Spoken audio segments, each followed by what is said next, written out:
Yes, GM. I have Oh, Machine, I see that you changed your PFP back. Thank you so much. Well, GM, everyone. I'm very excited about this show because I believe it's the first time we have Butt Snub, right? Butt Snub, That's how are you? right. Thank you very much. Lovely to be here. Well, thank you. Thank you. Oh, no, it's not this one. As you can see, too many people today. I need to uh, let's go to clean a little bit. But yeah, I see that you really liked the show that we did with Scotch Fox, right? So you all asked me to to do another one with you. Like, why? Why is Scotch Fox the only one that's invited to the show? Please invite us too. But yeah, I'm happy to have I'm you. glad. I'm glad that you did, Bud, because like seriously, everybody loves your takes on art. We know that you're an avid art collector and you're a fan of art, and to have your perspective on these pieces as well as generally in the space is just Mhm. priceless. So very glad that you're joining us. Thank you very much. I really appreciate you guys having me and giving me the opportunity. It's an interesting thing, right? Because as a collector, art is so personal. Like what speaks to you, what you like, what you buy has a personal meaning, but very rarely do you get a chance to talk about it. It's something that's just entirely for you. And when you do get the chance to talk about it and you see how it aligns with other collectors and how it also aligns with the artist, then it becomes that much more special. Not to mention the collaborative aspect of being able to name the pieces. So it's been a great project. It's been something that it's been in my mind a lot. I've enjoyed it a lot, and it's great to be here. Thank you, guys. Well, thank you, Bud Snub. Actually, I want to very quickly before we go to machine and base chain, if you can introduce yourself because the first time we have you here. So, can we say that you are a Vivid collector since day one, right? If I remember correctly. Absolutely, absolutely. You guys are my dealers of choice. You were here during the SATs era, right? You collected your Yes. SAT at the time. Wow, amazing. Yeah. Well, thank you Yeah. so much for your support. Which in this space feels like another lifetime. True. Yeah, and of course, DocT, way back to before him coming to Vivid, and it's very interesting. I vividly, pun intended, remember the first time I heard him speak, and more than his art, which of course it's beautiful, it was really what he had to say about it. And I will forever associate the concept of memory with DocT. And the very first time I heard him speak, he was talking about how our memories are so inaccurate, and that was shocking to me. We live in an era where we hear so many things and sometimes it feels like it's all a rehash, but I was just like, wait a second, did I hear this correctly? And of course he's a doctor, a medical doctor, a pediatrician, and I was just like, okay, well, let me listen closely and see what he has to say about this. And it's really changed my perspective in general because memories are everything. And just the fact that we selectively decide how we store them and what we store them as is it's really powerful knowledge. So Mhm. I'm very grateful to Doc T, not just for his art, but for changing something at the core Mhm. in my perception. Well, thank you for that. Guys, Machine, Base Chain, you two have been on the show already. Machine, let's start with you. That changed his PFP back, so I don't have to change anything on the live set. Thank you. How are you, Machine? yeah. I'm good, you guys. I mean, you know me. The resident cynic. Well, we invited you today because there are some pieces in this collection that don't have red, so I know that you can share A positive. couple. There are a couple.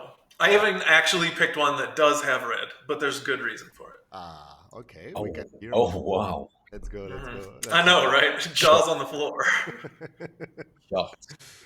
uh, and base chain. How are you, man? You are also a big collector of DocT, right? Way before he entered the Bitcoin ecosystem. I am a big collector of DocT, and I just wanted to say thanks for having me on here. You guys are all showing your beautiful faces.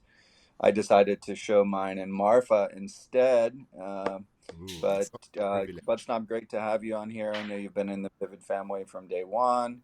Machine, fantastic collector you are. I share your disdain for red, even though I don't vocalize it near as much as you do. And of course, Scotch Fox. Wow, where to start? We go way, way, way, way back. And Captain, man, if I could ride with anybody on this train, I'm glad I'm riding with you. You've earned my respect in a million different ways, and I believe you've earned the respect of the artists and other collectors that you've worked closely with. So, just the fact that you're taking the time to put us all together to discuss what I believe is one of the most impactful artists of our time. It's a very special opportunity to be able to collaborate with, in my opinion, one of the greatest to ever do it, and that's DocT. And yeah, I'm a collector of his on Ethereum. I think between Scotch and I, we hold almost half of that collection between the two of us. But it's really refreshing to have it come to Bitcoin, which is the second part of it. And yeah, let's go. Let's go. Let's go. Let's go. Well, actually, today we don't have Scotch Fox. We have Obi-Wan Kennedy, but yeah, it's all good. Yeah, well, I thought I'd mix it up a little bit. We're gonna That's start calling him okay. Scotchy One Foxy. This could get out of hand. I can tell you right now. This could really get out of hand. It goes sideways real fast. Well, Scotch, But no worries. yeah, no, look, We are not going to do another 3 hour show, okay? That's the promise that we all made here. all right. With I two mean, hours, I think honestly, it's perfect. that didn't feel like a 3 hour show to me. That Uh, was fun. I really enjoyed it. I could have kept going actually, and I think that's That's what she said. just the amazing. sign that you're really engaged with the art that you're looking at, and you're really having fun. And the process I think that we're all enjoying with this is thinking about not just how the art relates to us, but becoming a part of that art.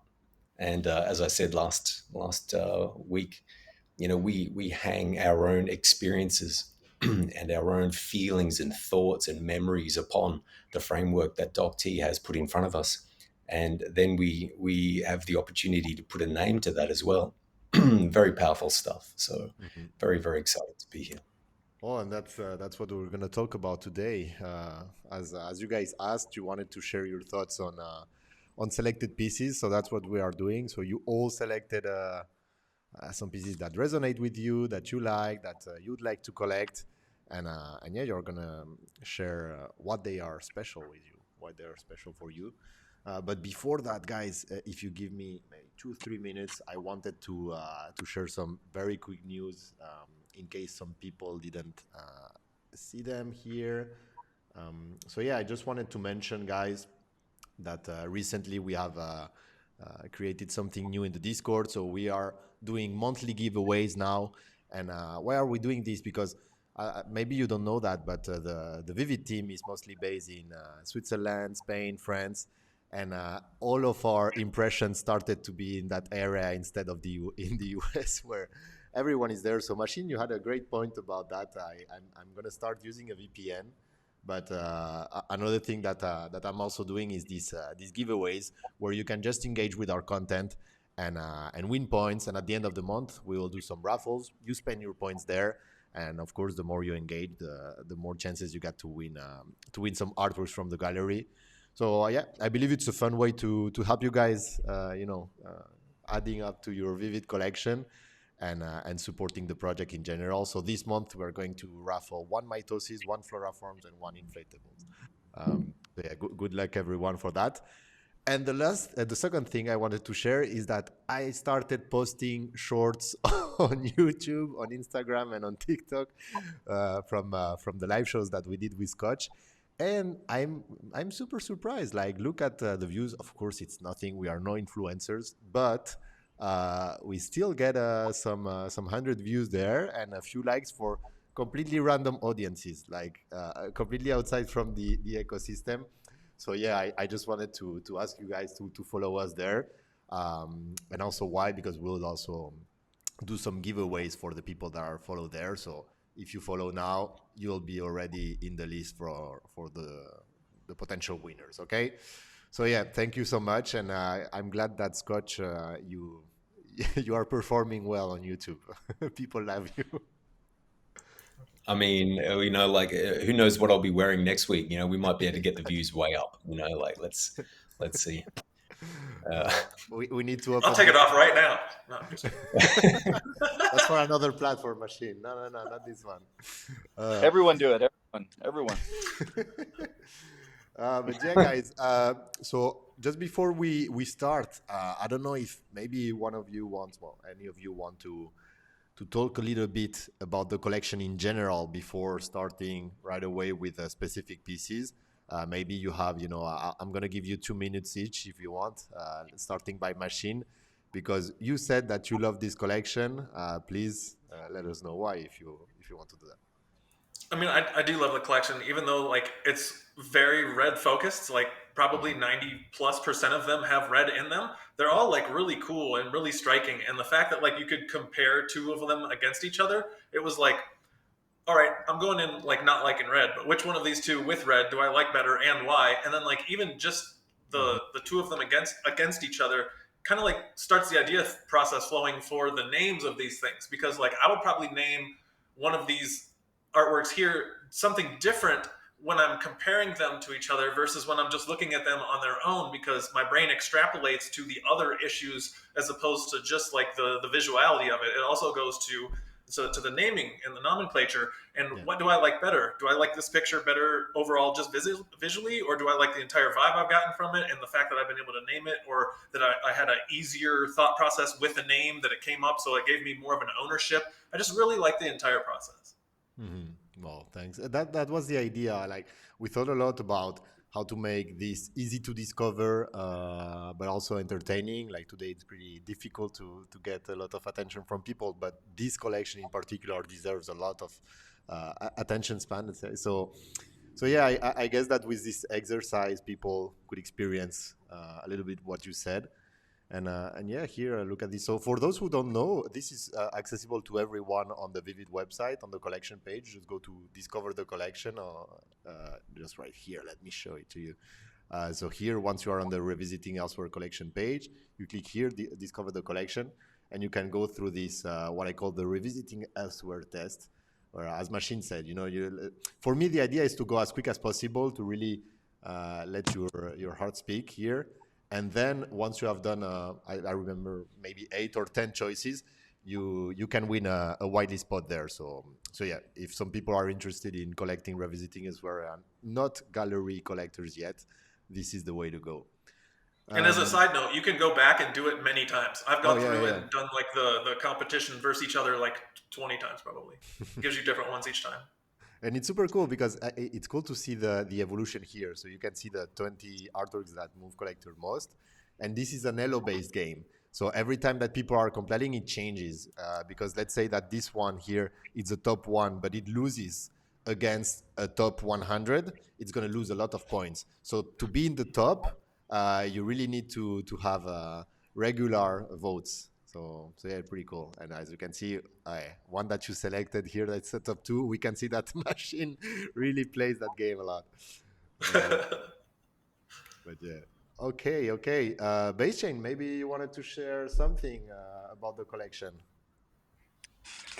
Yeah, well, I guess my biggest takeaway from it is, I started with Doc on Ethereum, and when he released this collection, just so many pieces resonated for me. It told a story through a simple naming and beautiful imagery, and a lot of those pieces, even pieces that are owned by others, they really hit home for me. So when Doc started creating on Bitcoin, Of course, my brain on chain had to have one of those. Mm-hmm. And then I heard that he was going to essentially continue the collection here. And, I always felt that there was more to it, but I wasn't sure, you know, like how do you do a part two on Ethereum? Like you really can't. So it's just fitting that he brought the rest of the collection here, and it's even more exciting for me to collaborate on it, because I think that's probably one of the things that's really missing in our little corner of Web3, and that's that collaborative creation. And if you're here and you're collecting, but you're not participating, and you had the opportunity, were you really here? Were you really a part of it? And I think as time goes by, the people that will discover DocT in the future, perhaps they're gonna regret not being able to take advantage of something so special like this, where we're all able to collaborate with one of the greatest that's ever done it.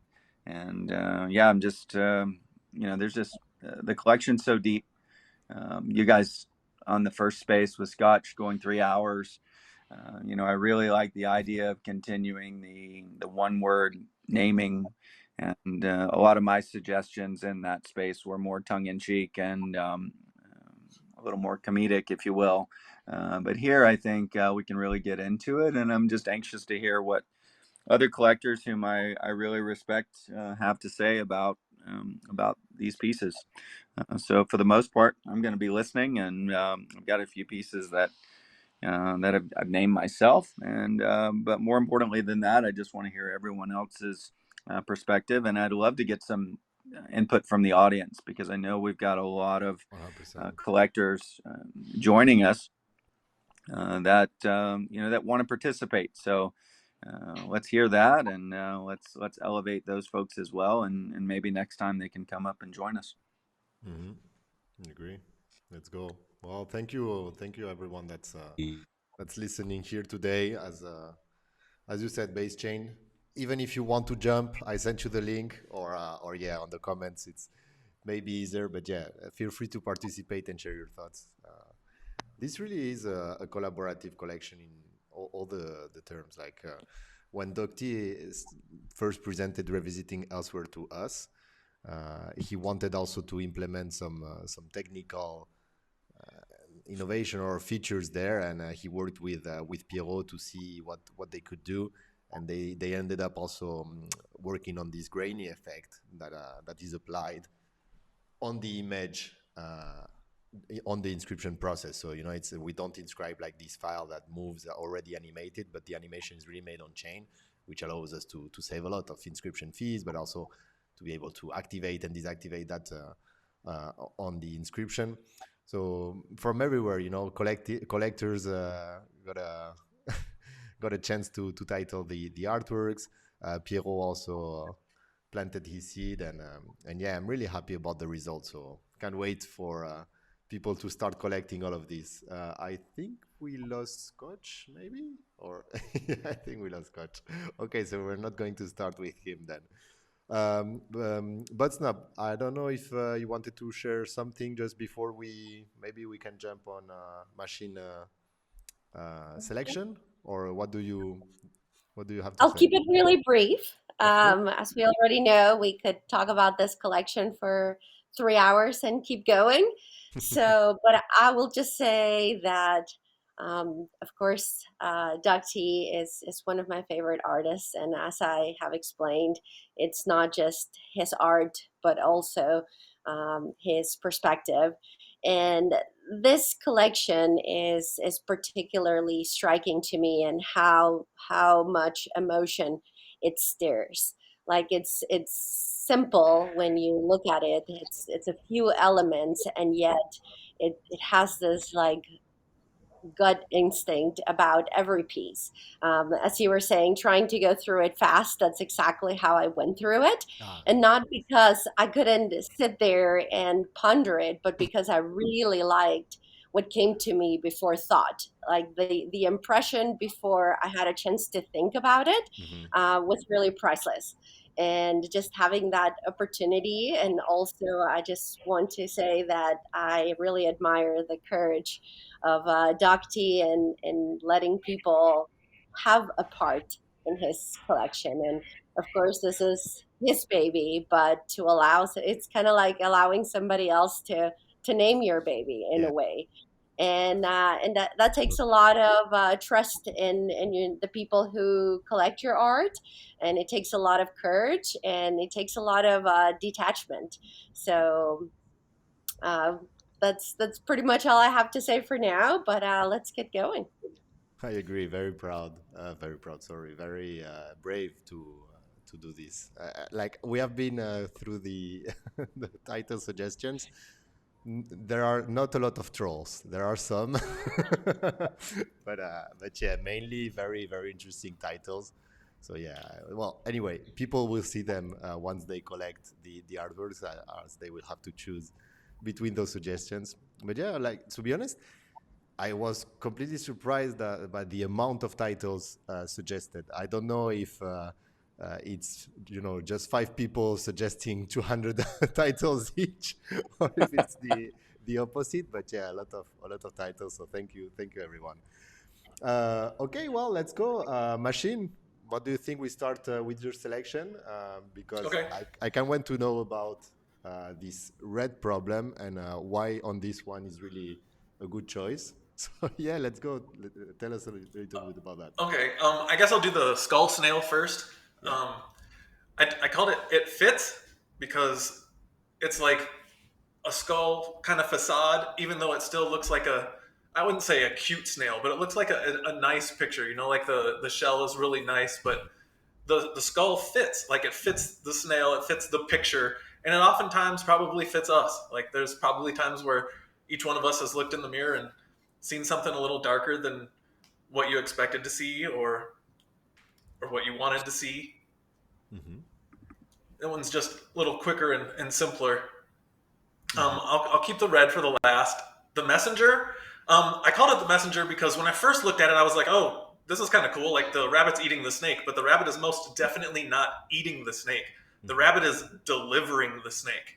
And it's like in life and online, oftentimes something that you think is the rabbit might have different motives than you expect them to have. And it might just be like a delivery source for something that's shitty or something that's bad or something that's wrong or evil. Just the vibe that you get when you see a negative post or something like that. It's like, oh, dang, I didn't really realize that this person that I thought was a fluffy little rabbit is actually Mm-hmm. kind of probably working low key for this snake, making people think that like I'm taking this thing out and I'm real cute, but it's really the opposite of that. And of course, there's no red in that one, so it's something that I could put on the wall. You know what I mean? Mm-hmm. I love that. All right, the last one in the middle with the red, "Fear and Judgment." "Fear and Judgment" is actually a song by the band called Signs of the Swarm, and it's real heavy metal. But it starts out saying, people oftentimes that don't look like us, that don't think like us, that don't love like us, are different, and they fear and judge them. So everyone suffers from fear and judgment in some way, shape, or form. And just the way that the posture is with this individual, it's kind of like me when I was young, decided that red was something that like I didn't vibe with, I didn't like, and so it's got the black X there, and so not only do I suffer from fear and judgment in regards to the color red because I don't like it, I don't want to wear it, but like other people judge me on the fact that I don't like red because it's strange and different. Because most people are like, how do you not like red? It's like one color that most people do like red lipstick, red dresses. Like those are things that I was taught as a kid that were like sex symbol kind of things, not only like by people, but like by television. And that gives you an angle of both fear and judgment. And so you're judging and fearing these things subconsciously without really intentionally do it. And Base Chain said that he also doesn't like red, but doesn't emote it as I do, where I don't know his perspective and why, but I know for me that I don't have the fear of judgment. I have my judgment of the color, but I don't have fear of others judging me for it. And that's why I'm very open about not liking the color red. And that's why I really like this particular item here. It's like almost like a tattoo level quality that I would get on me. Wow. Okay. I wasn't expecting that, but yeah, that's interesting. I still kind of think that you are weird for not liking red because it's my favorite color. But no, the thing is, I completely understand and what you mentioned about like this idea being talked to you by television and everything. It's also something that we see in this collection. In particular, a piece where you have this child with the television and all this advertisement. Well, that's okay. It's funny that you didn't selected this one. And regarding it fits, I love it because a lot of people just titled it around death, slow death, death comes too slowly, and your take on it is also it's very different. It's saying okay, the death fits the animal. Also, that's a little bit what you wanted to say. I don't know because when you say it fits, is it only about the skull there about the image, or are you metaphorically saying that it fits? Okay, yeah. So Yeah, yeah. right. Really both. I mean, the image is right there in front of you and it's striking, but like we're not making it. It's not making it. Yeah, I agree. Okay. Well, okay, we also lost Scotch once again. All right. He's just taking shots. Yeah. No, and about the messenger, what do you think, guys? I also love what you said, Machine. Like I don't think that a lot of people, maybe if they don't look in detail, see that the rabbit is not biting the snake at all. Did you see that, Bud and Beichin? What Yes, number is that? What Sorry. number is that? Okay, let me try to find it. Up. But yeah, but What no. do you think, Bud? I think it's very interesting that the snake itself is also doesn't look disturbed. So I think it speaks to the nature of things are not what they may seem to be. Not necessarily in a negative way, but that a bunny wouldn't be afraid of a snake, and then the snake wouldn't want to hurt the bunny.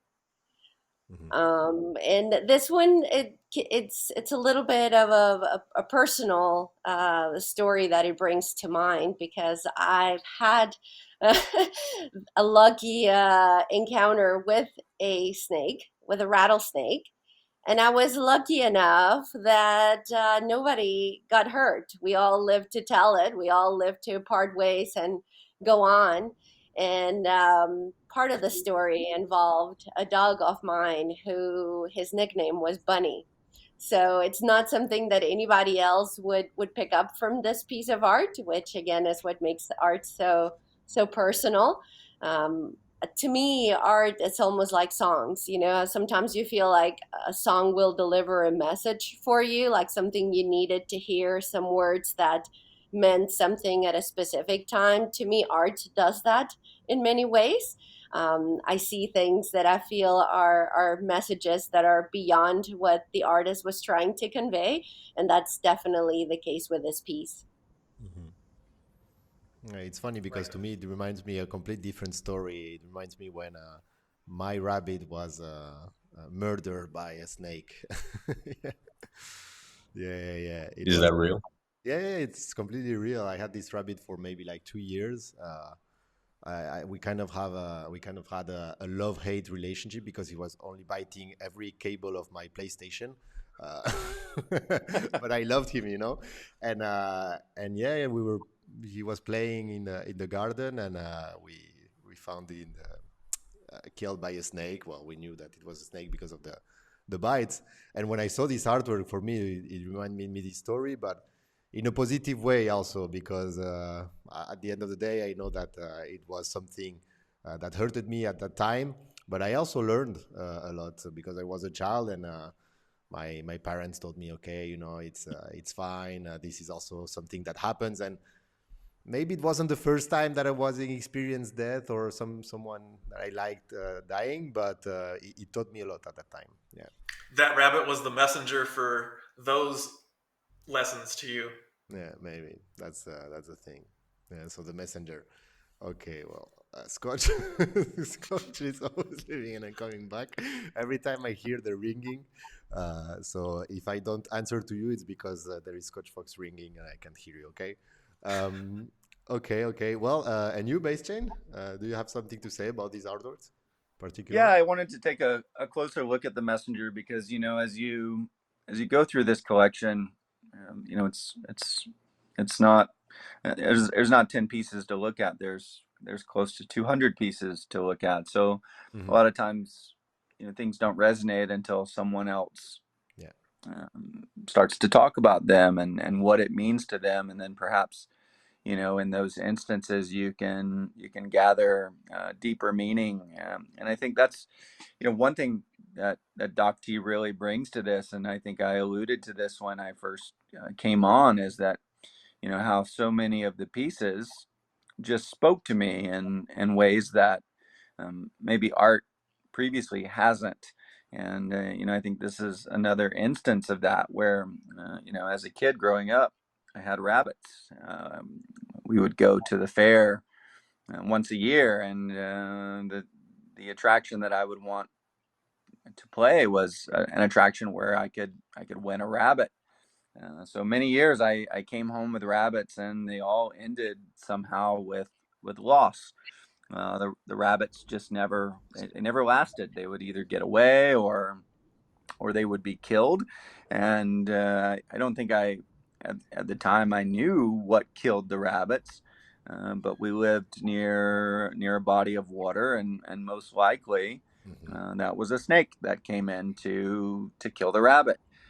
So maybe the messenger here is really spot on, where life and death can coexist, and it's part of life. So snakes are often viewed as evil, killing creatures, but at the same time, I happen to have a fascination with snakes, and I don't really have a fear of them. Hmm. So yeah, this hits, and I really liked It Fits because I didn't have a name for that piece, but it fits. So It love how fits. Machine was able to explain that, and it does like that. It fits right in there. Hmm. So, yeah, all good. Lovely.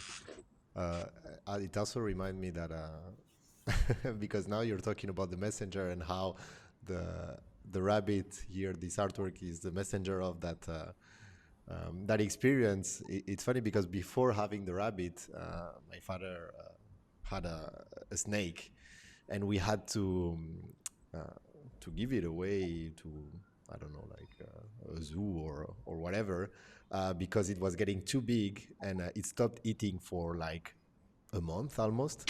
So when we talked to the vet, he was like, okay, and he looked at me and he was like, how much does the kid weighs? And it's like, I don't remember how much, but the vet said, yeah, he stopped eating because he's just preparing himself to try to eat the kid. And I was like, oh my God, I was super afraid. But apparently, it's a true story. Like, I was maybe 5 years old, and the snake was super big. So apparently, that's something that they do. And so we stopped having a snake and we had a rabbit. Um, so yeah, funny take on this piece. I feel like I took over your piece. Like you should have been the one talking about No, this but the whole time it's crazy with your because trauma. I'm just remembering all of this by doing this show. Like Base Chain said, some pieces don't resonate until someone tells you something or puts it in front of you for enough time. So yeah, that's why this I love this collection. Like you can spend days and days and days in front of it, and you will always get something new. And that was what I was also trying to talk about when I posted this a couple of days ago. Like I love art because it's one of these few things. Every time that you experience it, you're enjoying it a little bit more. Almost everything else in life that you experience, the more you experience it, you kind of lower the satisfaction that you get from it. But with art, I get a different, like the opposite feeling. So yeah. I'm surprised that Machine hasn't swapped any letters for numbers in his names, actually, because I think that would be something that would be, it would really Yeah, yeah, tie the naming. naming process to him. So Right. maybe you can work that in machine. You know, if you find a piece that you're going to vault, and because other people may not get it, but for you, I mean, it kind of works. I Yeah, like it. that's I cool. like it a lot. It- I They're was great really pieces, though. curious. Sorry, Scott. I was really curious to see what the piece was going to be that had red. And then once I saw the kid and the eggs, and then the red, I was like, oh, now it makes sense. So you have red in there, but it's almost like an expression of your dislike of red, which is very clever. Thanks. I think that probably this screen right now, even with the red, is the least red screen that we'll be seeing today. Uh, well, let's go. Let's go for the selection of somebody else. Look, so I know that base chain and bud snub, you haven't really selected uh, a particular number of pieces. So I don't know how do you want to do this for your turn. If you want to send me, or if you want to go through the Google Drive and I throw them in. I don't know. How do you want to do that? Or do you have the numbers? Maybe do you have the numbers? Okay, yeah, but that's the thing. That's a lot. That's an essay. That's an That's a lot. essay, but She sent me that, and I was like, okay. So I don't know how I'm going to include 20 artworks in there. I have no restraint. Okay, okay, okay.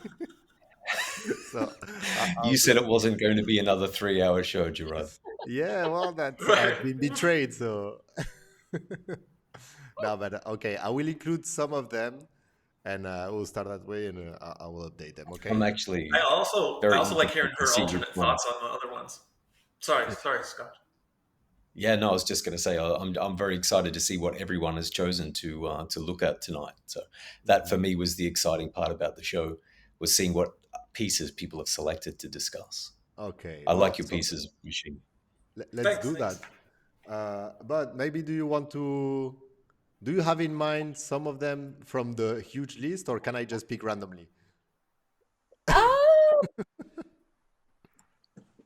pick a random one. How about 81? I like 81. Okay, 81. Let's go for it. I love 80. it. Ah, yeah. Okay. 81. Let's go. I love this piece. Um, just it conveys so much, right? Like she's calm and she looks sweet, and I love the fact that there is nothing creating the fire. Like the fire is coming from her.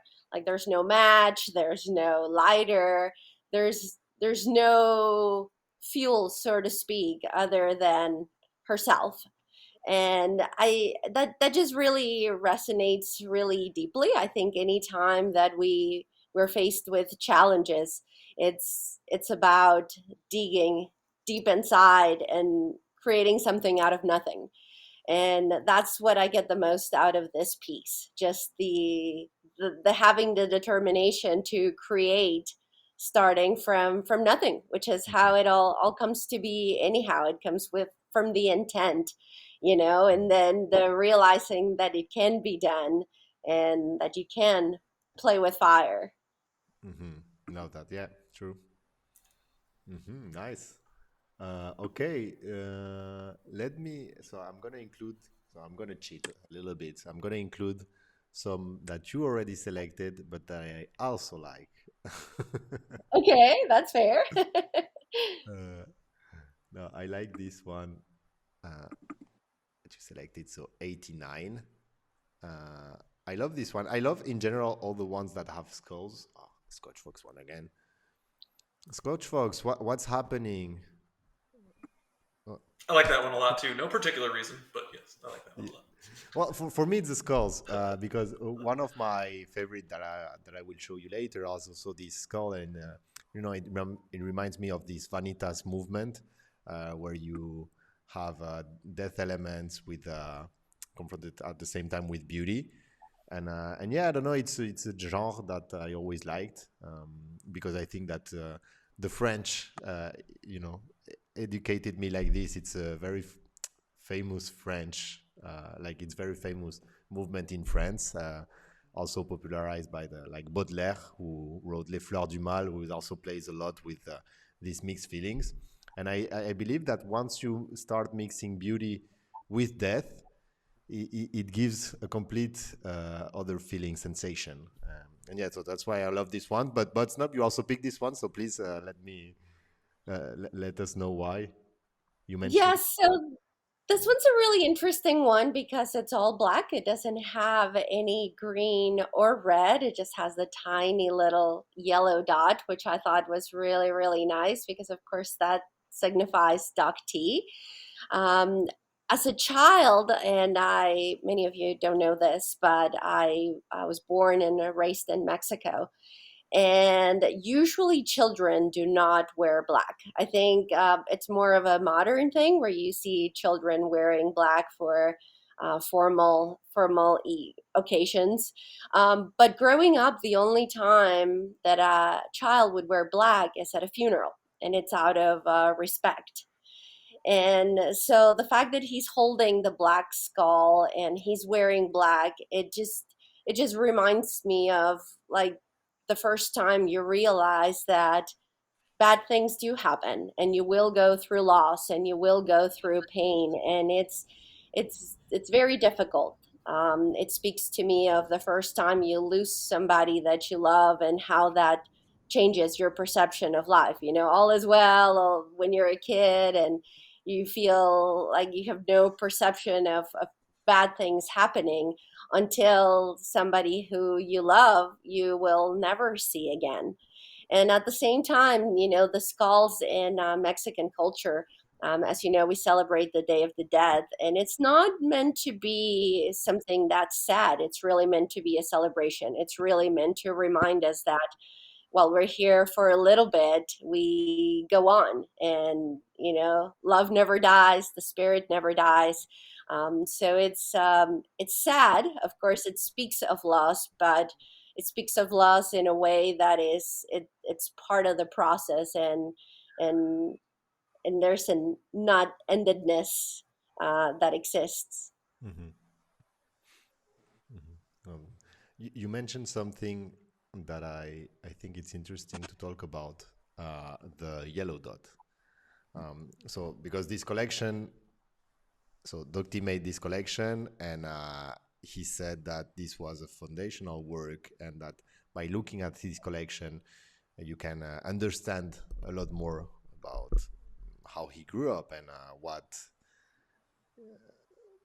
are the origins of the person that he is today. But there are a lot of artworks that I guess are not featuring him directly, and maybe some people from his family or something like this. We can always extrapolate on that part. But there are some specific artworks that there are DocT because of the yellow dot or some personal branding that he's adding that. And yeah, those are particular in my opinion. And before my Wi-Fi drops out again, guys, I'd just like to quickly just jump in and give you my names, my titles for these pieces as well. Like with the fire, I have risk. Just really, really simple, but basically saying the same thing. Playing with fire and just trying to find one good title. And the other one was Won't be lucky. Reverence.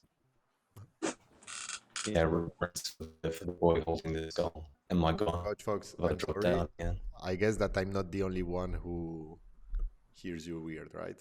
Machine? No, I also hear weird. Yeah. Well, Scotch, It's my Wi-Fi, guys. I apologize. It's okay. it's okay. You already participated in that experience for 3 hours, so that's karma. Well, Scotch Fox, try to make some changes and maybe we'll welcome you again. Okay. All right. I don't know what changes I can make. I'll see if I go. Shit. Well, We love you, Scotch. okay. But Snub, I'm gonna add another one here from you. Hey, before you jump from this last one, Oh yeah. with the skull that he's holding. Can I say real quick what I thought about that? Oh yeah, for sure. Also, I thought that it was DocT, and I thought that it was like DocT from the past holding something like the Lost is a real good like name for this one. It's not something that I thought of, but to me, the black skull that he's holding would eventually become what he's now wearing as an Mm, artist. Hmm. through the mask. Mhm. Love that. Mhm. Well, the thing is, we can also see, yeah, we cannot see tears, but we see that he's sad. Pretty close. Yeah, pretty close. Yeah. Scotch, is it better now? Can I try? I'm not sure. You tell Yeah, me. yeah, yeah, yeah. Is Way that better? better. Let's go. Yeah, yeah. I was yeah. I'll talk really quick in case I drop out again. No, my 2 times, the exact same moment. We love you, Scotch. Uh, okay, well, let's go to the other one then. You titled this one the main character, Yes. Budsnub. Okay, so is it because of a game? Let us know. N- No, it just has to do with his expression and his body posture. And he's Mm. riding this bear and he's got his weapon. And I just love this idea of thinking about ourselves as the main character in our story, right? And we are co-creating and we are collaborating with this other people that we come in contact with, but at the end of the day, we are the main character in our story. And that's how I perceive this guy. He's just got so much confidence, and he is his own story, and he's living it, and he's enjoying it, and he's fearless, and the little smile, and maybe a little naive. He doesn't know what's up ahead of him, but I think that's what makes life so good, that you don't know about the challenges that you're going to face, but as long as you bring your heart and bring your weapon and your armor and your bear, you're good. Uh, completely. Let's go. Scotch, welcome back. Every time, don't say that you're going to try to speak fast because every time that you do, it stops you. Okay? okay. I'll just nod. I won't say anything. I'll just nod to everybody's comments. Uh, okay, but now I I love that also. main character though. That's a perfect name for that. I actually think that I struggled a little bit with that one to find the best name for it, but that's perfect. I love Uh, okay, Scotch. That's it. I'm So sorry. my that. oops, Scotch, we can't hear you. Sorry. sorry, Scott. Well, we But can yeah. see you. I like that it's frozen on him smiling. Well, and this one, but not because you call it influence. Hmm. And it's funny because here you can clearly play on two grounds, either the positive one, the negative one. And so you choose, I don't know, maybe you choose, for you, influence is not that negative, but on this piece, you can say that he's giving something positive to him or to her, sorry, or not, or are they exchanging something positive in general? What's your take on that? Because influence for me has a negative connotation. I don't know.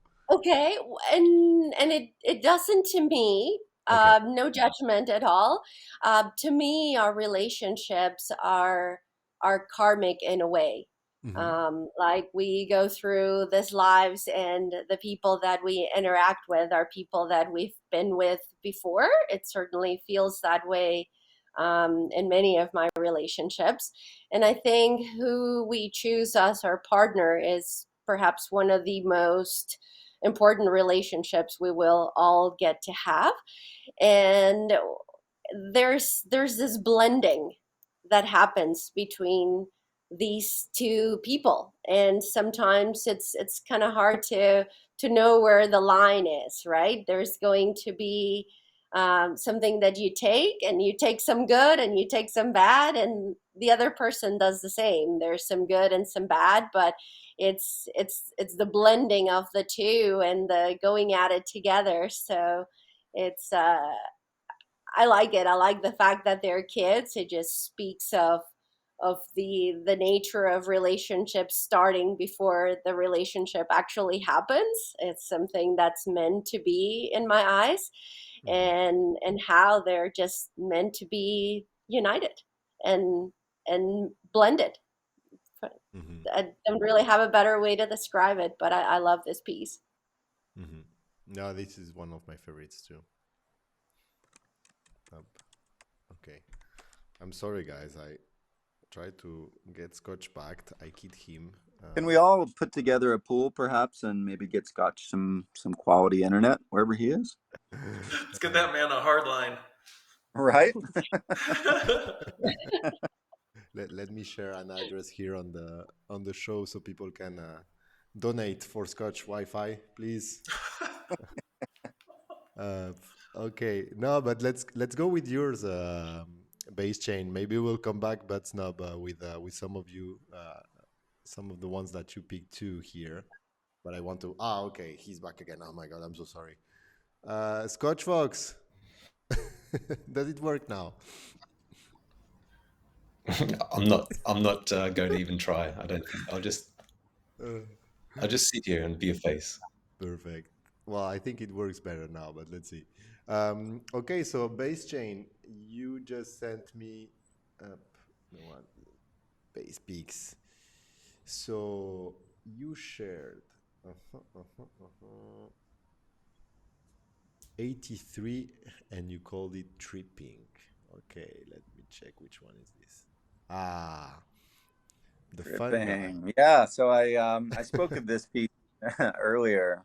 Don't recall when, maybe when Scotch and you were in that 3 hour Exactly, session, yeah. but this really resonates with me because recently, in the last few months, um, I've been dabbling in psychedelics, and it's not my first time.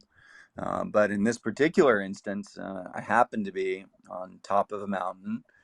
I ate some LSD, and I ate some mushrooms, and I smoked some green grass, and I was on top of the world. And I almost feel like I was connecting with Doc during that time. So this one really hits, and I take those substances seriously. You know, a lot of people view them as drugs or what have you, but I think that we do need to get in a different reality sometimes, and sometimes you need substances to be able to take you there. At least I do anyway. And it's not a need, but it's a desire. And they're available and they're safe. So this was an experience for me where I was with another group of dads and mountain bikers, and there were probably 20 of us that took off. And this is a wide range of men here. They're millionaires, billionaires, doctors, dentists, and plumbers, and it was just a little bit of everyone that all decided to take off on this ride. And I think we all were looking for something different, but at the end of the night, we all ended up and a full moon on top of a mountain with just our thoughts. And yeah, I keep coming back to this piece because it opened up a new world for me and a new way of thinking. So yeah, this one hits. Mhm. Know that. Oh, I know that particular mushroom to be an amniata, and that would be an insane experience.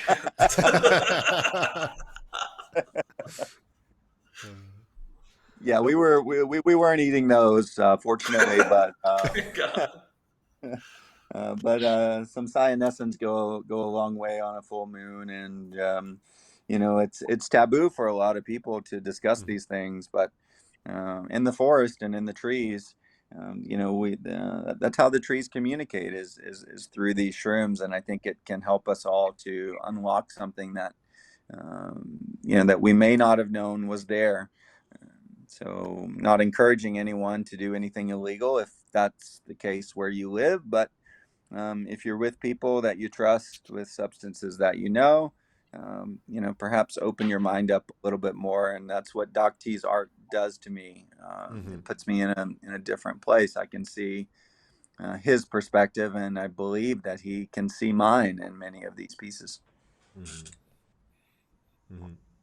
It's great that you mentioned that, because I don't know how people generally thinks about this stuff in the US, but I know that in France and Spain, well, depends, but yeah, mostly in France, people are not that open to psychedelics, and it's kind of a big it's kind of big of a deal here, to take that. You're seen as a weirdo, let's say. But yeah, I don't understand, because it's true that there's a lot of studies, a lot of people are experiencing with that it's proven that it can help a lot in different cases. And um, and also, it reminds me of this girl that I met from Colombia, I guess, and spoke about ayahuasca and how strong it was and how the experience changed her life completely. And it was a big surprise, because I've tried also a little bit of rooms and everything, but I can kind of understand what she meant. But in her mind, it was something completely incredible and super powerful. So I don't know if ayahuasca is really that powerful. Maybe, but no. But I don't know if you from Mexico can share a little bit of thoughts about that. But yeah, a lot of people are using that to learn more about themselves. Okay. Yeah, and I think it takes a strong person, number one, to be willing to experiment. And if your mindset is weak or you're vulnerable, Mm-hmm. perhaps that's not the thing to do. So while I've heard many positive stories with ayahuasca, DMT, and the like, I haven't went down that road personally. Maybe one day, but I've also heard some negative stories from people that you know perhaps their Apparently, it lives depends on your have turned. mood. It depends on your Yeah, mood, 100, right? absolutely. So we can't paint with a broad brush here. We have Yeah. to really dial in, and if it's calling you, and maybe there's a time in your life where you need a new perspective, maybe perhaps consider that. But it's not for everyone, and I think we all have to come to terms with what we can accept and what we can't. Right. Agree. Okay. Okay. Well, base. And what about the boot then? Oh, the boot. I think yeah, the boot means something to me because um, people close to me have quite a fascination with boots, but in the literal sense. And on the other side of that, I think that many of us are under the boot, whether it's a family member or whether it's a boss or whether it's a loved one or any other number of circumstances where we feel that someone is putting pressure on us, and this guy that is holding up this boot is essentially saying that you will not hold me down. This is I'm gonna lift up from the boot. I'm gonna make my own decisions. I'm gonna be my own man, and I'm not gonna live under your tyranny. And I think that we could all benefit from that, indirectly or indirectly. There's always a boot either on our heads or on our neck. And the moment that we can push that away is the moment that we can grow. And I think that's what this guy is doing. He's holding up the boot. He's respecting the boot, but he's not going to let it keep him down. Hmm.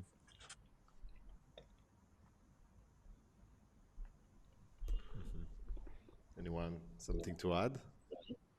I love that. That's a great narrative for it, and like I find that with a lot of these pieces, their facial expressions just say so much Hmm. about their state of mind, and that's definitely the case with this little guy. Like he's little, and it takes both hands for him to hold this boot, but it matters not. He's holding it, and he's just stoic. It's great. Hmm. Yeah, I don't know if he's confronting the authority, or actually it's a way that he has and he's just trying to support it.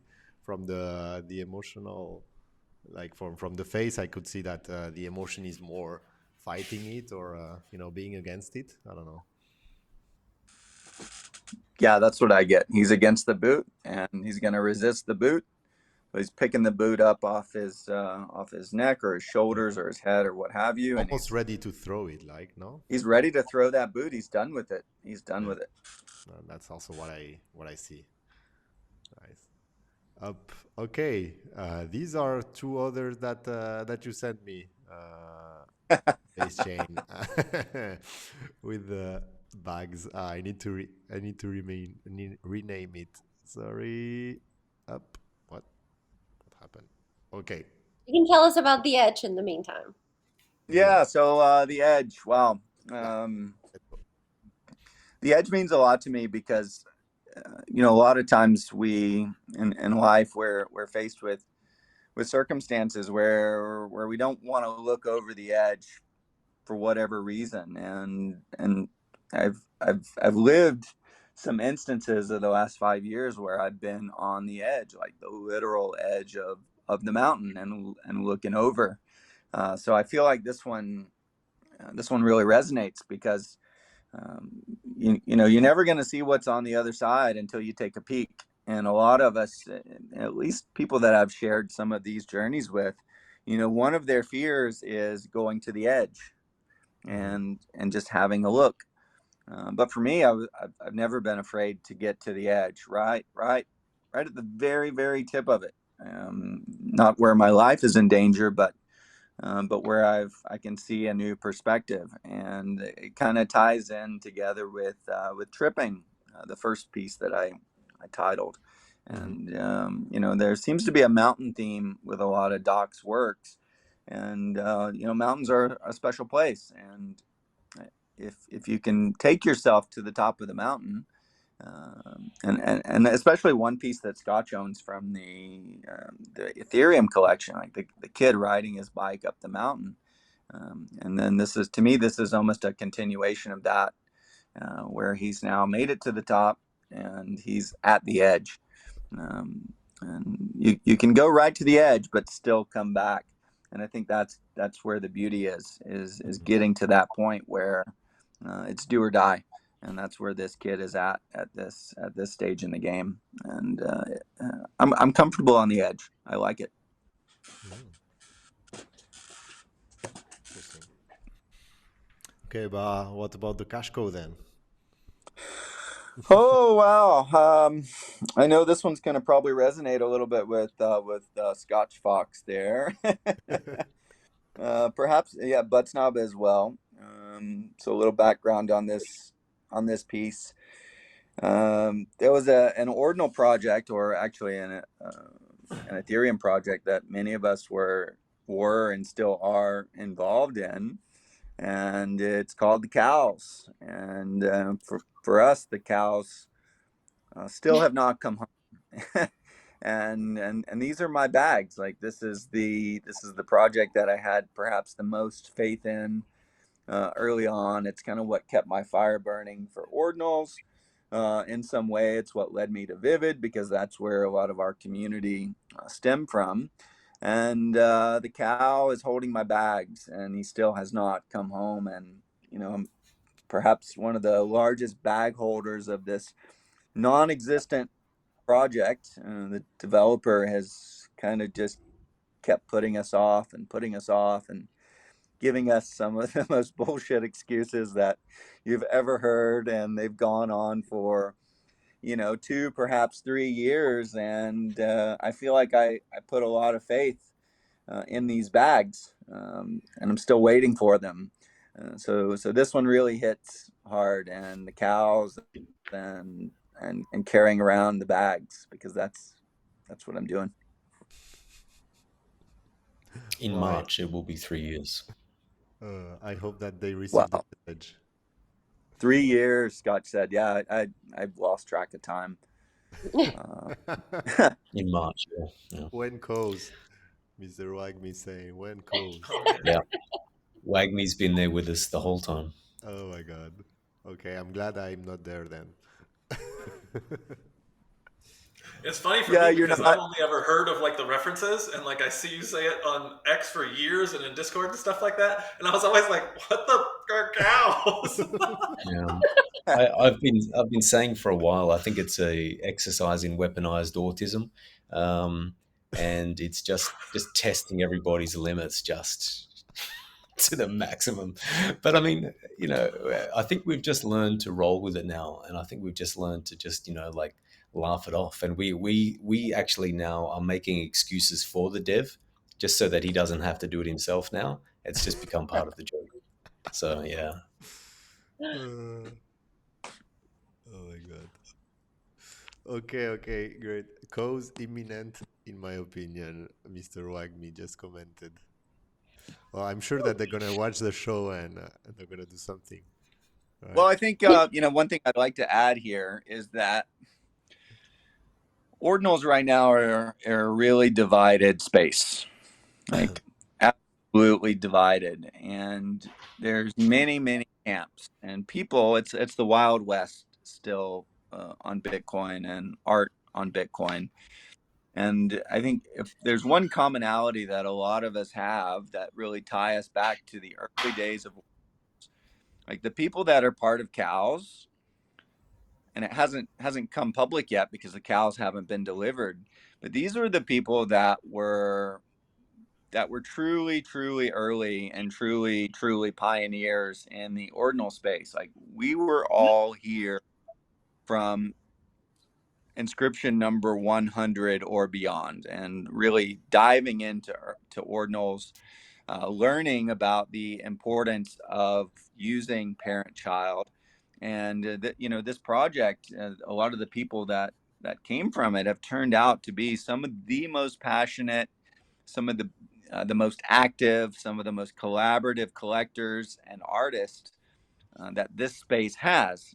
We've been quiet because we haven't received our cows yet, but I can assure you that when these cows are delivered, they're going to be magnificent. And then the people that were here early in this project, are going to finally get a little bit of recognition for being early and for being pioneers in this space. So I think we're all really looking forward to that, and we're looking forward to welcoming a lot of the friends that we've made that maybe are not familiar with the cows, and what we've all been waiting for 3 years. So our time will come, and when it does, we're going to get really loud. Rest assured. Now I want in on cows. We got some cows for you. Oh my god. Oh, you all have your dogs here. Wow, let's go. I Yes, I I have a didn't know you. little 15-week-old dog that I can hear her screaming upstairs. So I text Uh, my wife and said, "Just bring her down here." This is So Allie. cute. So Oh, cute. I'm glad she wasn't on the show last week because Gerard was saying some terrible things. Terrible things. was just being open-minded, okay? That's the only thing. Hmm.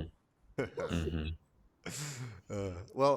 I actually I'm gonna go grab my dog too, and I'm gonna take care of something. I'm gonna give you the whole show for you. So Baychain, you can tell us about these two last artworks that you selected. By the way, great names, huevos, amazing.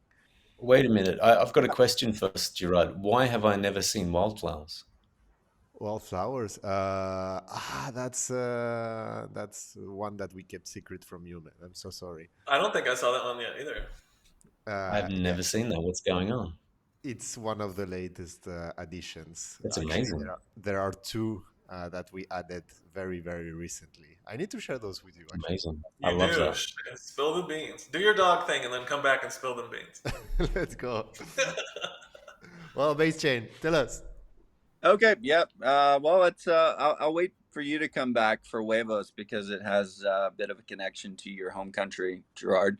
But wild, but wildflowers is something that means a lot to me on a lot of different levels. And this particular piece, with the kid and the armor, he's in the field amongst the wildflowers, and that's where he belongs. There's a song by Tom Petty and the Heartbreakers called Wildflowers, and developed quite an affinity for old school rock and roll over the years, and as far as singer songwriters go, he's right up there, in my top three, perhaps top two, maybe even my favorite of all time. But Wildflowers is one of those songs, and a lot of times I'll hear it and it'll just take me back to a special time. So yeah, I was happy to see this piece kind of added to the collection, and to me that's the only name that it could have. There's no other name for that. So Scotch Machine, this piece is mine.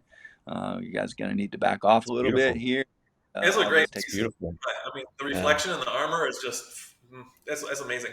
I love it. right, Yeah. Even, and even though it's Yeah, I got love red, it. I would rock that for sure. Yeah, and I would have got that for sure. going back to the red,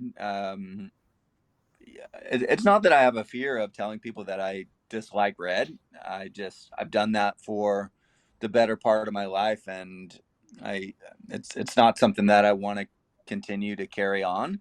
But one of my first sports cars, as much as I hated red when I was a kid, and Machine, you'll probably resonate with this, but I had a twin turbo Nissan 300ZX, and it was bright, bright, bright red.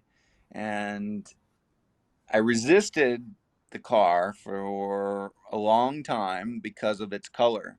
But finally, I just realized that I'm not going to be able to find another. This was many, many years ago. I'm not going to be able to find another car like this, and I'm just going to have to accept that it's going to be red. And I got in a lot of trouble with that red car. Like, you can't even imagine the amount of trouble that I got in that car. And I can. you know, Yeah, I'll say it yeah. now because the statute of limitations has passed. But on at 2 a.m. on a straight road that went for 10 miles, I was the only car there, and I pushed this car to its limit, 160 miles per hour, and the governor was at 155. And yeah, from there on out, I've never had another red car. Like, that was it. But that was the edge. That was the limit. And that's my affinity with red, and I'll never own another red car. I love that so much. I used to actually race for Nissan, and I owned not only a 280Z but a 300 twin, just like you did. It was all blue. I've had three 350Zs. I love them so much, and to hear that story is super cool. I had a modified 350Z with twin turbos, and they were the Disco Potato turbos, and it had almost 1,000 wheel horsepower, and I was 193 miles an hour on a public road allegedly. Oh man, wow. Allegedly. Allegedly. Well, we both share Unverifiable at this point, but the allegedly. need for speed, right? Yeah, absolutely. Epic. Epic. Boys and their toys. I love that. But yeah, no, look, that is such a special piece. I love that. That is absolutely gorgeous. It And is a great piece. I think we can all see ourselves in that wildflower field. Absolutely. Perfect. Okay, guys. so I guess my Huevos. last one. What the Huevos, fuck? huevos, What huevos, happened to huevos. huevos? Many years ago, I took a trip to Spain and did some karaokeing. What's that? Captain, I can't hear you. I don't think he said anything. Yeah, no, I was just listening to you. Oh, Sorry. perfect. I'm seeing your mouth move on the space, but not. Yeah, no. because it's no worries. There is a delay. Okay, makes sense. So I'll skip on. But huevos. So went to Spain. It was my first trip to Spain. Spent most of the night drinking wine, which was cheaper than water, so that's why we were drinking it. And I was with a group of people that I've never really hung out with before, and we did what anyone would do when they go to Spain, and you stay out all night long, drinking and singing karaoke. True. So when we all made it back to the hotel, we of course continued singing our songs, and there was maybe a 15-story building next to our hotel, and all of a sudden eggs just started hitting the ground beside us, and the tenants in the apartment next to us were throwing eggs at us in order to get us to stop singing at 3:30 or 4 o'clock in the morning. So when I see this piece, it takes me back to that time, and as as painful as it was then to be pelted with eggs. Eggs have a special place in my heart to this day because I love eggs. I cook eggs nearly every day. I eat them all different ways, all shapes and forms. And yeah, that's my huevo story. Thanks for sharing that. And actually, man, you got it wrong because, well, first of all, congratulations, because here in Spain, when people throw you eggs while you are singing, it means that you're a very good singer. That's like Oh, what? I, He's trolling. I, He's trolling. no. He's yes. trolling. He actually thought that he was. These people were none too happy with our singing on the streets of Madrid that Yeah. day in August. I changed many his memory for a sec. He was like, "Oh my god, actually, these people were super happy about." He was like, yo. Uh, oh my god. Okay, well, that's a great story. That's a great story. I think that every person looking at this piece is really wondering what DocT wants to tell us. At least Coach Fox and I do, if I remember correctly from from our last show. So I can't wait to hear DocT explanation about this one. Yeah, I know he's lurking and watching and listening, and he said he was going to just like sit back and soak it all in, and it was kind of like very Wizard of Oz-ish of him. I asked Maybe him. it. Yeah. I know he's a doctor, but maybe it reminds him of going to the doctors. Maybe it's an examination metaphor. He's about to dice us all up. I don't know, man. Not But quite what I had in mind. no, but I asked him, do you want to participate and potentially influence what people are gonna say, or do you want to just stay passive, listen, take a little bit on you, and later on you will share us your thoughts? And he chose to be passive, so I respect that. Once again, bravo, DocT, for allowing us to do that. Okay, I have Scotch Fox. I think that it has been a long time since you disconnected, so let's try yours. What do you think? Can you do that? Yeah, I've sure. broken my own rules here with the naming. I haven't got the single word names for these two, but if I do break up, then just cut me off and just continue on the show because the Wi-Fi is pretty unstable here. All good. But yeah, Necessary Evil. I love this piece, and as soon as I saw it, I just absolutely connected with it, and I absolutely fell in love with it. It's it's very monotone in a way. It's there's nothing threatening about it. There's this young boy, even his facial expression. He's got no significant distress on his face, but he knows that there's a job that he needs to do. He knows that there's something that he needs to take care of, and this can apply to any of us, no matter what our age. It's not just because we think of ourselves as a young boy, but this is the picture of ourselves. And I see this boy that he he knows that he needs to become something to perhaps start wheels in motion for good, for bad, and to actually become something that is painful, but will allow him and perhaps other people to be able to move forward. And so, for me, Necessary Evil is a beautiful name for this piece because we know that not all things that are evil and are necessarily bad in a way, because sometimes pain can bring about healing. It can bring about rebirth. It can be very, very good in certain ways, but to get there, we need to sometimes do something that is painful in the moment.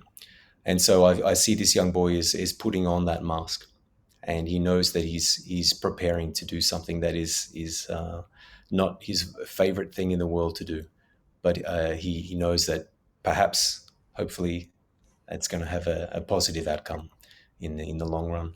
And I just love this piece. It's just, the boy is very calm. There's no anger. There's no fear. There's no resentment. There's no judgment. It's a very very powerful piece, and yeah, I just fell in love with it as soon as I saw it. I really like that one a Um, lot too, and I like your description so much of it because, like Gerard has said, it opened my mind up to other ways of interpreting the piece. When I had first seen it, I thought that the image in the foreground of the child putting the skull, I guess, on is very similar to what you were saying, and to me, the shadow looks like he's touching his head in pain. So it Mm. looks like he's willingly doing it in the forefront to me, but in the back one, it's almost like it's hurting him to do it. So just to go along with what you said, yeah, which was real similar to what I thought in the first place, I kind of thought that there was a duality there presented between the forefront and the shadow. Mm. yeah, yeah, absolutely. That's yeah, great insights as well. Yeah, so it's a painful journey, but it's just that it's that necessary evil that needs to take place. Mhm. Yeah, Mm. I Great appreciate your title. thoughts on that, Machine. That's great. Anybody Yeah, I mean, it anybody might else be the want to? most perfectly named one that I've Yeah, heard. I just the bomb, really good on that description. great title. Mm. Well, Scotch Fox, Um, it's time to title mm. the artworks. I can tell you. Huh? Well, I love this next piece as well, and when I saw it, I think we all look at this piece and it's very very striking, and it probably says something different to all of us. But for me, I see somebody who, and as I titled this one, I only feel. Sometimes we may not hear what people say to us and hear the things that they say that are good about us and that are upbuilding, and we may not see the things that they do for us. All of the little things that show us kindness and show us love, but we only feel. So we don't hear, we don't see, but we only feel, and what we feel may be, um, it may be coarse. It may cause us distress. It may be because of past experiences or something like that. The way that we're feeling may not be a proper representation of what is actually happening in the real world. And that mask that she has on there is also very spiky. So that person becomes very prickly as well. And so, yeah, for me, I only feel is an interesting way of looking at this piece, that uh, somebody that is very, very perhaps ultra sensitive to things, they may become quite prickly themselves, and then that keeps other people away. And I think that it's a very powerful piece, and I haven't explained it the best because I've got a lot of thoughts about it in my head. But I'll probably get a little bit emotional if I delve too deep. So, but it's a very powerful piece for me as well. Mm. I Mm. hope that made sense, but feel free to give your thoughts on the or names for the pieces. Everybody else on stage. Mm. I think you did a wonderful job naming those. I wouldn't have anything better to add. Mm. Well, I also love this piece. I think it's very powerful. The thing is, what strikes me is the red lips, and in opposition to maybe a part of what you said, she kind of wants, I don't know, attention. I don't know how could we say it, and I also want to know why DocT created this piece, because it will reveal me a lot, I guess. um, but at the same time, the peaks of the cactus face are red. So that for me also gives a hint about the personality of that particular character. It's like, okay, I'm welcoming you, I'm attracting you with my red lips in a way, but once you are gonna um, be with me, it's gonna be painful.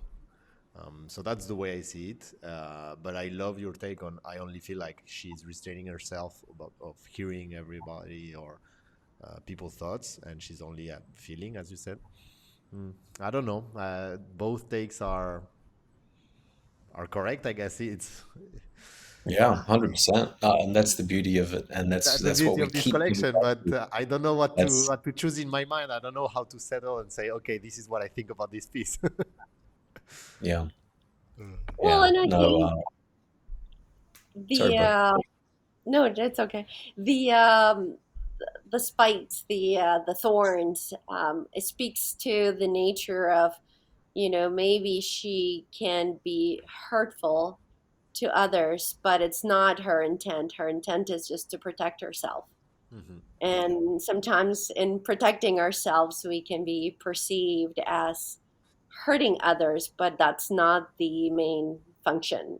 She's just trying to take it all in and to be in with her feelings, and don't touch me.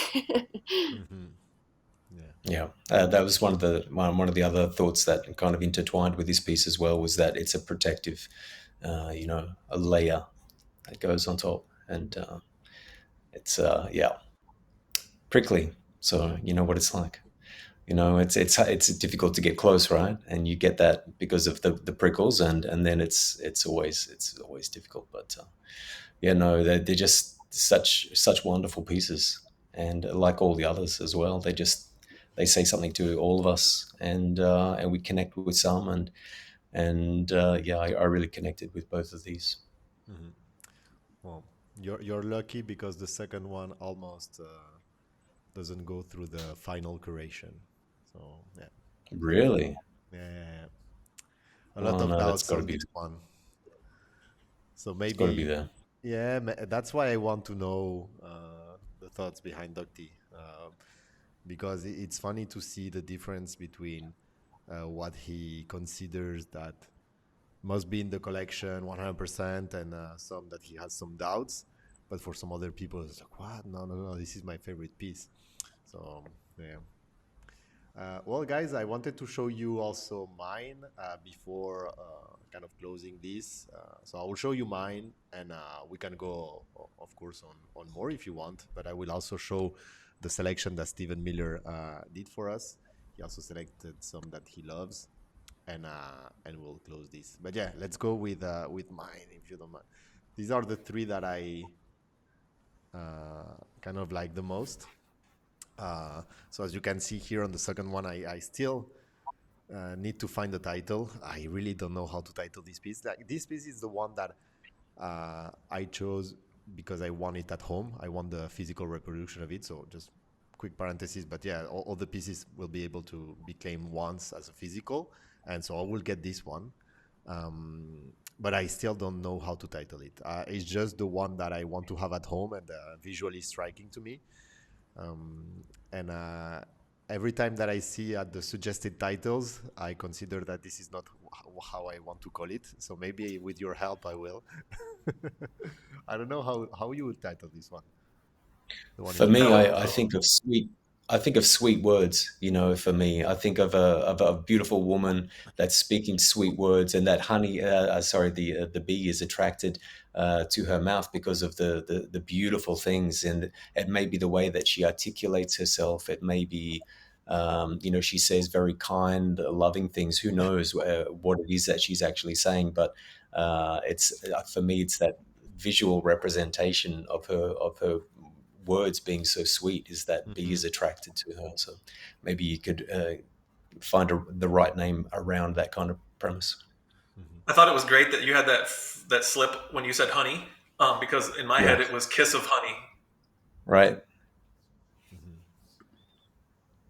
Hmm. That's what the title I thought of was kiss of honey. Like I cannot stop thinking about I don't know if that's the name in English, pollinization, like when bees take the Colonization. Hmm. pollinization. Yep, pollinate. And that's for me what this artwork represents. Like the bee is doing her job and pollinization, the woman that is finally ready to accept this, and that's why she feels so calm and so relaxed and relieved in a way. That's what I see. So I maybe pollinization. I don't know. I need to find. I need to think a little bit more. But for the two others, So what I would ask, but maybe you want to say something? Before? So nectar comes to me from that one. Hector, okay. Well, And yes, just her lips look like a flower to me, and the bee is just getting the nectar from it, and she is calm because the bee is not hurting it; it's just loving it. It's appreciating it. mm-hmm. See. But Beichen, as we can't see you, if you want to say something, just shout, okay? Because I don't Yeah, see. for sure. Well, the one with the bee, it kind of, for me, music and art are one and the same, maybe just different ways to express. And a song that I've been exposed to recently is called "Too Sweet." And when I see this picture, that's what comes to mind. I hear the song, I don't see the image. Mm-hmm. And when we think of sweetness, so oftentimes we think of honey and bees. And in this case, yeah, this was really simple for me. It's too sweet. Mm-hmm. Okay. Love that. I love that because it really looks like a cover album, and that's also maybe what I like it visually. I love Mm. the artworks that look like album covers.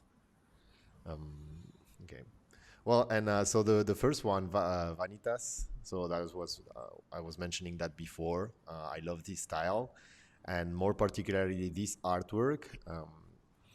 Because so I don't know, maybe what I'm gonna say doesn't resonate with you at all. Because I'm sorry, yeah, we are a different generation. I'm way younger than you, all of you. But Now, here, now. Damn. I didn't want to hurt you at all, but that it's true. No, but Scotch Fox always says that he's like my dad, so I can allow myself to say that. But I love this particular piece because it makes me think of a topic that is really present here. Also, a lot in Spain. Spain is one of the countries with the lowest. Not fertility rate, but how many children people are making right now of Europe. So it's close to almost 1.2, if I'm not mistaken, childs per woman, which is really low. And here in Spain, it's a topic that is very hard for women nowadays. How to fight with this desire of living, of having a career, of just wanted to do things, and at the same time, this desire of being a mom. And these last 2 3 years, I've been hanging with a lot of women in their mid 30s. Some friends that really have this thing in mind where they're starting to protect some ovules in case one day they want to have children because they don't have a partner. They don't see themselves having a partner soon enough, and it's something that really keeps on eating them from the inside. And this piece really represented that, where this woman, well dressed, but at the same time, this skull remembering her that she's getting old and that she will lose this capacity of attracting potential dads. And yeah, I don't know. Like I think that my generation is really suffering from that, at least in Europe. It's not like before, where people were getting married very young and having children and everything. So yeah, a big topic that I don't consider that a lot of people are talking enough nowadays. No, Do you have any kids? I don't have. I just have a dog. You should meet up with one of your 36-year-old female friends that are trying to freeze their eggs, my guy. Do your part. But Maybe that's why they're having these conversations with you. Right. Like, hey. but that's also the thing. Like it also comes from the males. Like I see a lot of people of my generation that really don't see themselves having children, or at least not now, and not seeing the kind of benefits of a serious and long-term relationship. Like a lot of people in my generation consider that all of this there is a lot of this that is lost, and that the deal is not fair anymore. like the marriage deal, let's say. So yeah, I don't know. We'll see. But yeah, I love this piece. Maybe it's my favorite. Uh, and the last one, layering. I love it because so the little girl is crying a lot already, even if she only started to peel that onion. So it's not even the first layer, and she's already in tears. And for me, this represents learning about difficult topics in lives. The more you layer, the more you discover, and it's a hard truth. It's something hard to experience, um, and I can clearly see that this person is not ready to keep on peeling the onion because she hasn't even started. That it's already very very difficult to her. So I think it's a great metaphor here, playing with the onion. Mhm. Even if she prepared herself, she has this little thing to cook. So she was like, okay, let me affront this challenge, but clearly I'm not ready, and maybe I will never be. I don't know. That's what it says to me. Interesting. And I take away layered versus unlayered, and I would add unravel to that. Because it seems like there's a lot of intensity from the girl here, and she's she's peeling off layers, but unraveling at the same time. Mm-hmm. So yeah, perhaps that does come from our age and our experience, maybe our optimism or lack thereof. But it's like I don't know, maybe a tension between innocence and discomfort all at the same time. Mm-hmm. But I always love hearing other people's titles for artworks because we all have different experiences. We are of different ages. We come from different places. Obviously, our life experience has been different. So I think that's kind of the beauty of this project is we're all going to see different things in these images that DocT has prepared for us. Uh, and all that comes from his experience as well, which is really, really, really unique. And is, I would say a one of one as it relates to art. Mm-hmm. Yeah, I appreciate you sharing these. I wasn't expecting you to have these three, but I see it, and all I would add to that is get busy, Captain. Get busy. Get dizzy or get busy? Put your name to work. Oh my god. Oh my god. Okay, so let's go with this selection by Stephen Miller, who was supposed to join us today, but he couldn't make it. Is it this one? Yes, exactly. Um, so yeah, I just wanted to quickly shout out for the what Stephen does for this space. Pretty amazing. I believe that you met him in Marfa, right, Beijing? Yeah, 100%. I met him in Marfa. I met him at the 8 Nap Gallery, where multiple different artists were being exhibited. And yeah, man, it's always good to meet people in person that you have respect for and for what they're doing. And I can just say that, I came away from that having a newfound respect for him and his efforts to elevate our little tiny corner of Web3 here into something special. And it takes people like that, to make it special. And he hit it out of the park. So yeah, it was great to meet him. And I would just add that if any of you ever get a chance to go to Marfa, go because it was a really special gathering where there was no real talk about chain or Bitcoin or Ethereum or us versus them. It was just everyone together for one common purpose, and that was because we love the arts. And there's no better place to experience that than Marfa. So maybe next year I'll get to see some of you there. I'll try to be there. Vivid takeover of Marfa, maybe a DocT takeover of Marfa. That'd be awesome. Add some music to it. Like that's one thing that was maybe missing from Marfa was a little bit of music. I know you're quite talented there, so yeah, I'm manifesting that, putting it out there for next year. Let's make it happen.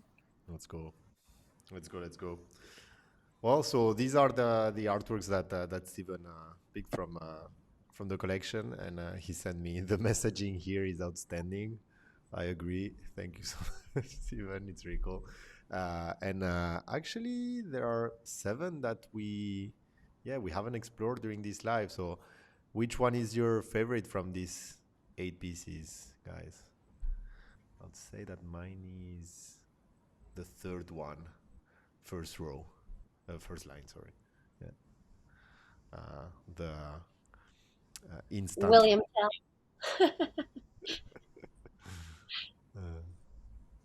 But I also like the fourth one. The fourth one is really cool. It's difficult to analyze too.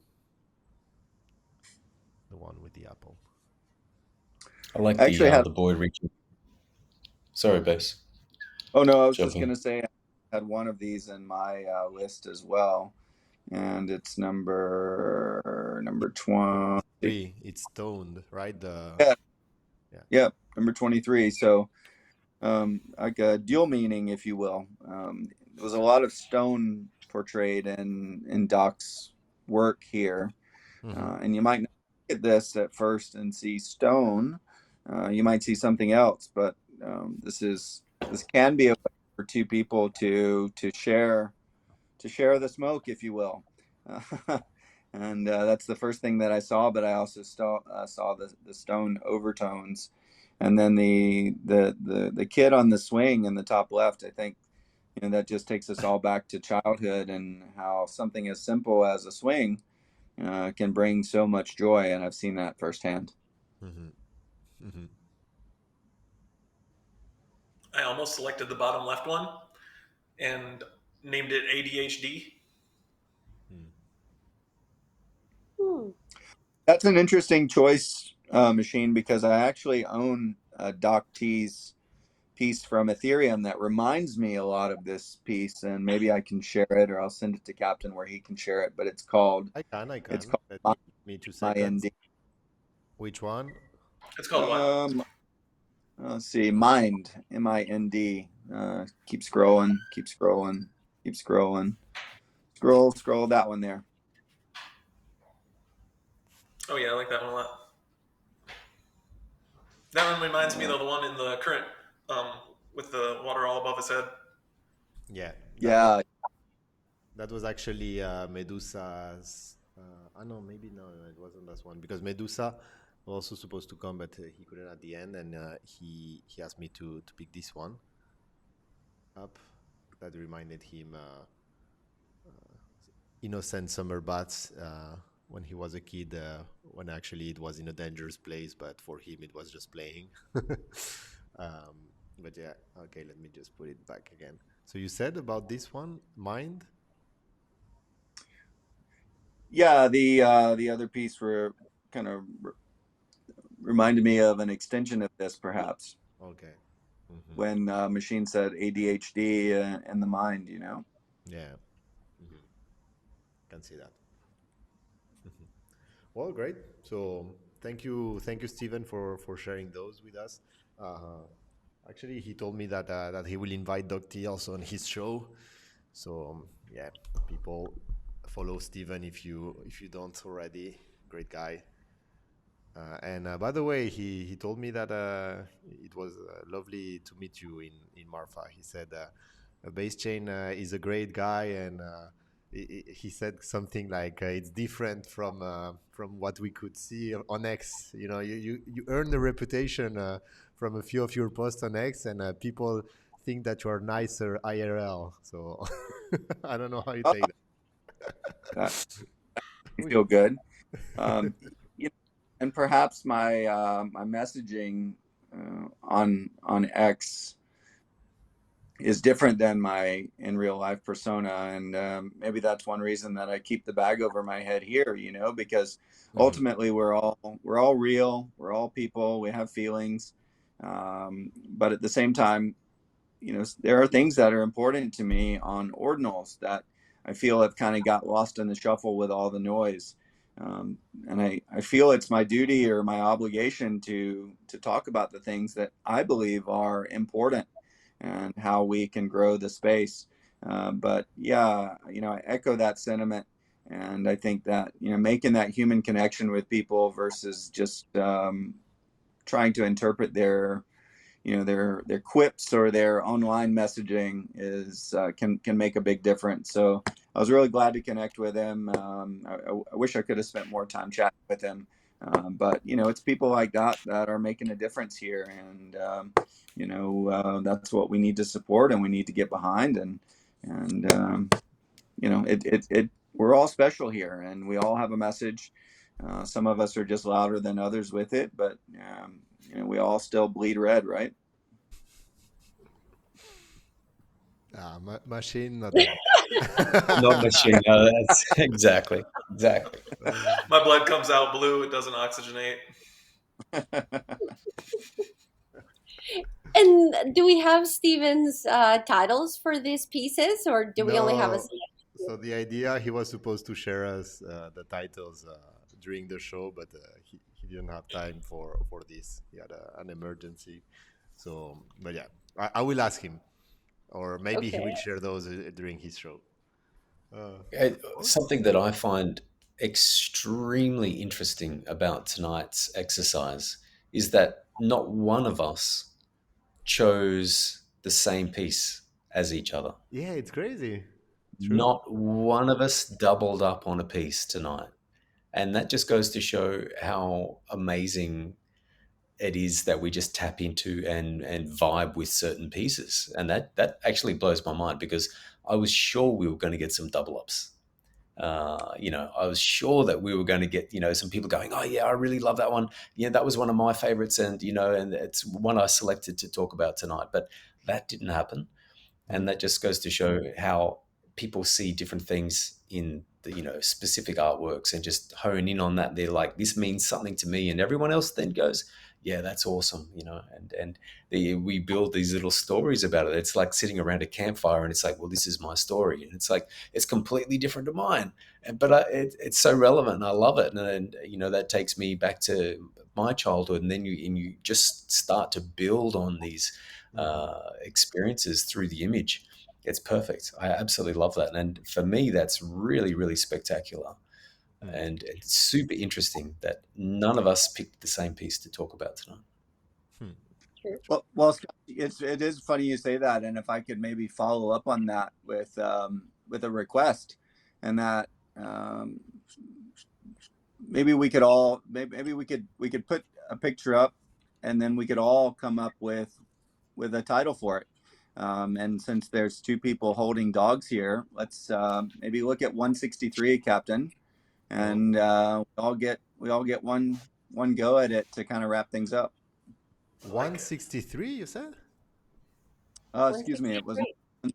Oh, that's not it. That is not it. It's 137, Ah, 137. okay. Up. Ah, yeah. Okay, so let me just remove all of these to welcome the two dogs. But this artwork in particular is already titled by Scotch, so I don't know. Maybe he knows about what I'm Well, talking about. uh, I missed his title for it, so I'd love to hear I titled this one Gerard and Pierre. it. why not? I like it. Why not? Why not? So I'm sticking with it. I'm sticking with that name. So that's my name. So what's yours, Machine? I don't know. I have to think about it a little bit. Something didn't just like slap me. Same thing. It's kind of hard to get away from, of course, the fact that they're very similar, right? Like they're not identical, but they are very, very close. Hmm. And so that's kind of what strikes me most about this one. And even when we may seem very similar, we're slightly different. Hmm. So perhaps duality is what comes to mind. Mm. For me, Well, I and don't think about this when I see this artwork. I think about my brother and I. I don't know why, but maybe because That's also the word that I kept thinking of was brothers. yeah, for me, Brothers. brothers. Yeah. Yeah, I had twins. Yeah. yeah, and mine for this one is bond, and Oh. that it seems to me like that's what we've all been That's able to good. do. This collection is we've been able to come together and bond over a shared passion, which is Doc T's mind and his art. So maybe this can be the point where we all say that this is it's time for a new chapter. It's time for a new beginning, and it's time for this collaborative creation that this space so badly needs. And I hope there's a chance that Doc will go on Stephen's show and Yeah, here. perhaps take in some of these titles, but I'd love to hear specifically from him, what he would title these arts, independent of what we came up with. So hopefully that's in the works and in the cards, and yeah, that would be great. No, Well, and beyond the titles, what but each piece means to him. yeah. I'm sure that there's got to be some that are deeply personal, and there's perhaps some interesting stories to be heard and learned from. Hmm. So that would be really amazing. I would love that as well. And I Hmm. have one last request because I have one absolute Ah, favorite piece from this collection, and it was in my list, of and I course. was Go. hoping that you would entertain me. But it's number 32. Okay. Thank God we gave IDs to all these artworks, otherwise. Ah, yeah, this one is amazing. Up, let me put it here. Boom. One of my favorites as well, bud. I absolutely love this piece, and there's a lot of symbolism here for me. Wolves are very, very meaningful and deeply connected to them. And my name for it was Animal Spirit because I sincerely believe that. I sincerely believe that they are souls that are sent here to go through it that are not in human form, and not everybody gets a chance to experience that, but the people who do really resonate with that and can really agree with um, the kind of nonverbal communication that can exist. And I just love her expression. Like she is just confident knowing that he's got her back and he's there for her. And the knife is really meaningful too. I tend to like things with blades. I love knives. I actually collect knives, and I have Cool. pieces that are knives that have been gifted to me that are probably some of my most precious belongings. And of course, I like skates. I like skis. So blades are a constant in my life. I like the edge, the thought of the edge. And yeah, and this is my absolute favorite piece from the collection. So I couldn't say goodbye without asking you to show it and getting a chance to talk a little bit about it. Hmm. I should have, guessed that because it was on top of the list, and all the selected artworks are like ranked with the good order, but there is one on top, number 32. I could have, in my mind was like, oh, maybe it's the last one that she added, and she she doesn't love it that much, but no, it was the Right. opposite. Uh, no, it's a lovely one, and I know that Scotch particularly loves this one too, right? Yeah. Yeah, yeah, 100%. And for many of the same reasons, and we talked about it last week. Actually, Yeah. I titled this one "Quiet Defiance" because of her facial expression, and and I mentioned that the wolf had her back last week as well. He's the backup, and it's like this: you can't take this pair on. There's just no way. They're unstoppable.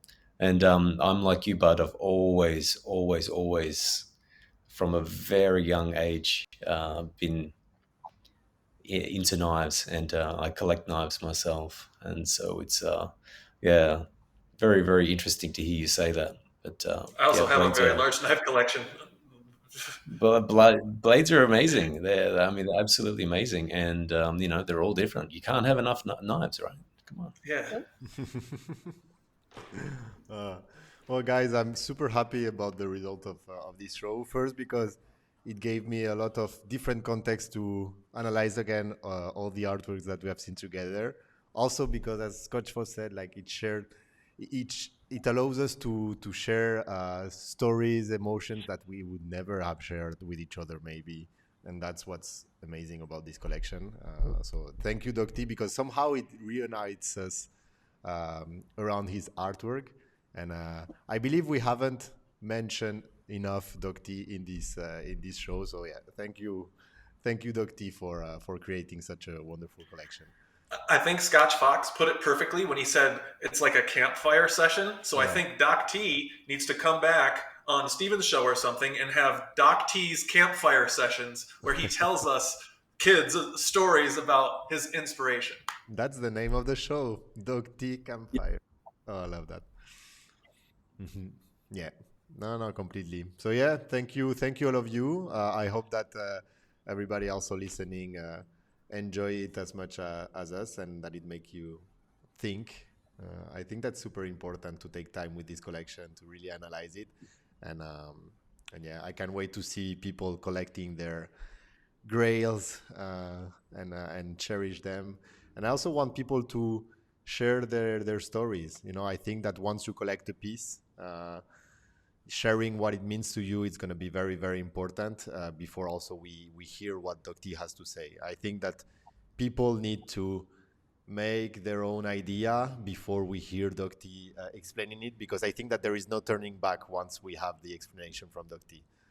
At Nope. least for me, it's going to be hard to imagine something else. Sure. And I think that's perhaps the reason why he has chosen not to share her her perspective and his point of view and what it means to him, because he didn't want to skew what people were getting from it. He wanted the pieces to speak for themselves. So very Exactly. thoughtful. That's what he says. Kind of here, it's he mentions how this is a foundational work for him, a reference point to understand the trajectory of DocT's artistic practice. To ask who was the artist DocT is to be guided back here. Look at revisiting elsewhere, and you will understand. And what I love is this duality that we are at the same time understanding the artist behind the collection, but also understanding a lot from us, from each one of us, from us personally, and also understanding this, that our memories are not ours and that they are human constants dressed in our own colors. I love this sentence. So yeah, I think I wanted to close the show with this quote. Well, guys, it's time to say bye-bye.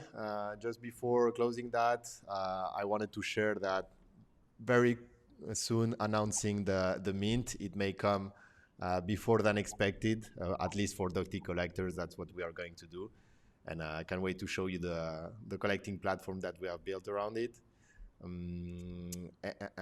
Oh yeah, and I forgot to mention this very quickly, guys. I don't know if you have seen it, but we have seen some recent volume in great collections such as Deus Ex Machina in the last couple of days. So I'm super happy to see that when people see low listings, they quickly go and grab their grail. I saw Fitzy collecting a Deus Ex Machina and a couple of other collectors. So yeah, I wanted to thank you all. And same thing for Not a Painting, which was our latest collection. Every time that there is a listing that's kind of low, boom, it gets bought instantly. So yeah, congratulations to all the new collectors, particularly on Not a Painting with only 13 listings. Yeah, it's a great collection. So yeah, thank you everyone. Up. Okay, back here to say bye-bye. The last words. It was a great experience. I loved That it. was fun. I loved ours. I love this one. I don't know which one I prefer. I kind of like the intimacy between you and I. Maybe we'll repeat this exercise again. Maybe IRL, we'll see. But yeah, Yep. Okay. thank you, Machine. Thank you, Base Chain. Thank you, Buster. That was fun. Thank you. That was good. Good stuff. Bye-bye, Thank you very everyone. much, guys. That was great. Ciao. Thanks all 4 of you. Thanks for your time. Thanks everyone watching. Absolutely. Take See you care, guys next time. everybody. Yep.